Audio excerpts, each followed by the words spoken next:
பவன் கோயங்கான்ட்டு அவர் ஜிஎம்ல 15 வருஷம் ஆர்என்டியில் வேலை பண்ணிட்டு ஜெனரல் மோட்டார்ஸில் வேலை செஞ்சுட்டு இங்கே வந்து மஹிந்திராவுக்கு வந்திருந்தார். அப்போ மஹிந்திராவுக்கு வந்து ஸ்கார்பியோ ப்ரோக்ராம் ஸ்டார்ட் பண்ணிட்டு அவங்க என்ஜினியர்ஸ்லாம் ரெக்ரூட் பண்ணுறதுக்கு பூனா வந்தார் அவர். அப்போ நான் போய் அவரை மீட் பண்ணேன். பண்ணப்போ அவர் இன்டர்வியூ பண்ணும்பொழுது அவர் ஒரு என்ஜினில் அவர் டாக்டரேட் அப்படின்னு எனக்கு தெரியாது. அவர் ஒரு ஆர்என்டி ஹெட்டு, பட் பார்த்தா ஹச்ஆர் மாதிரியே கேள்வி கேட்டுட்டு இருந்தார்.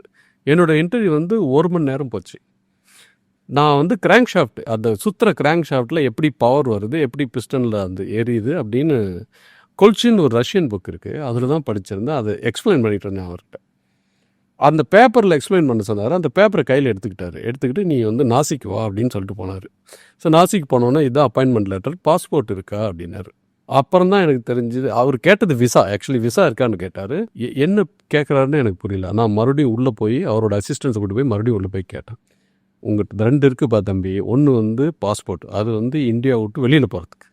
இன்னொன்று வந்து விசா. இந்த விசா இருந்தால் தான் அவன் வந்து அடுத்த கண்ட்ரியில் உள்ளே விடுவான். இது 2 இருக்குது அவங்ககிட்ட அப்படின்னாரு.